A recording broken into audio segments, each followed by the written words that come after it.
Hi மக்களே, வணக்கம். நான் தான் உங்க சோஷியல் ட்ரெண்ட் தமிழ். இன்னைக்கு ஒரு அதிரடியான அரசியல் அப்டேட் பத்தி தான் பேச போறோம்.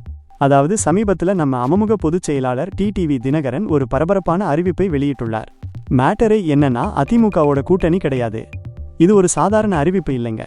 ஜெயலலிதா அவர்களின் நினைவிடத்துல மரியாதை செலுத்திட்டு அவர் பேசின பேச்சு அரசியல் வட்டாரத்துல பயங்கரமா பரபரப்பை கிளப்பியுள்ளது. பாயிண்ட் நம்பர் 1, தேசிய ஜனநாயக கூட்டணியோட என்டிஏ முதலமைச்சர் வேட்பாளராக எடப்பாடி பழனிசாமி இபிஎஸ் இருக்கும் வரை அமமுக அந்த கூட்டணியில இணையவே இணையாதுன்னு திட்டவட்டமா சொல்லிட்டாரு. இது ரொம்பவே முக்கியமான ஒரு பாயிண்ட்.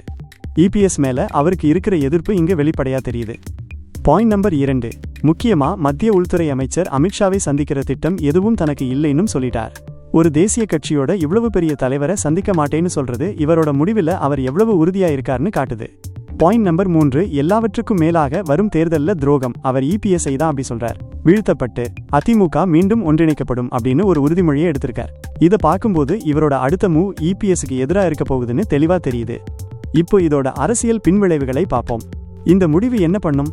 1, என்டிஏவுக்கு சிக்கல். இபிஎஸ் ஐசிஎம் வேட்பாளரா ஏத்துக்காததுனால என்டிஏ கூட்டணியில ஒரு பெரிய குழப்பம் இருக்கு. டிடிவியும் ஓபிஎஸ்ஸும் வெளியே இருக்கிறது கூட்டணிக்கு பெரிய பலவீனமா பார்க்கப்படுது.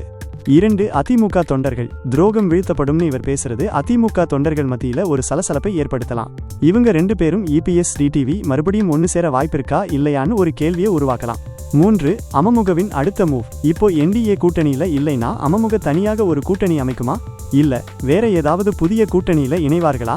அப்படி இணைஞ்சா அது எந்த கூட்டணியா இருக்கும் அப்படிங்கிற எதிர்பார்ப்பு இப்போ எகிரி இருக்கு. மொத்தத்துல இந்த ஒரு அறிவிப்பு தமிழ்நாட்டு அரசியலை இன்னும் சூடாக்கி இருக்குன்னு தான் சொல்லணும். சரி, இதுதான் இப்போதைய அரசியல் நிலவரம்.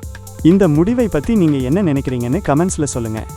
டிடிவி தினகரன் எடுத்த இந்த முடிவு சரியானதா, இல்லை தவறானதா? அமமுகவின் அடுத்த கட்ட நடவடிக்கை என்னவா இருக்கும்? எல்லாவற்றையும் கமெண்ட்ல டிஸ்கஸ் பண்ணுவோம். அடுத்த வீடியோல சந்திக்கலாம். மறக்காம சப்ஸ்கிரைப் பண்ணிடுங்க.